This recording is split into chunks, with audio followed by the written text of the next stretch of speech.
La méiose est un mécanisme génétique précédé d'une réplication composée de 2 divisions cellulaires qui participent à la diversité génétique puisqu'il permet de former 4 cellules haploïdes que sont les gamètes à partir d'une cellule diploïde. La première étape est la prophase 1. C'est à cette étape que surgit le brassage intrachromosomique.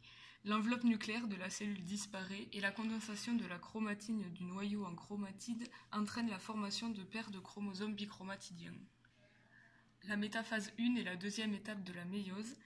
Dans cette étape, les chromosomes s'alignent de part et d'autre du fuseau équatorial de la cellule. La troisième étape, l'anaphase 1, consiste en la séparation des 2 chromosomes de chaque paire, puis à leur migration vers des pôles opposés de la cellule tirés par des microtubules. C'est à ce moment-là qu'il y a le brassage interchromosomique. On peut regrouper en une seule étape la télophase 1 et la prophase 2. Elle consiste en la séparation en 2 cellules de la cellule mère. La deuxième partie de la méiose est une simple mitose.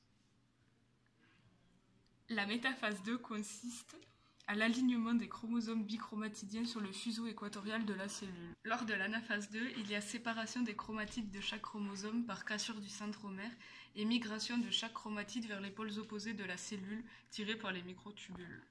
La dernière étape, la télophase 2, est la séparation en 4 cellules filles haploïdes des 2 cellules précédentes, ce sont les gamètes.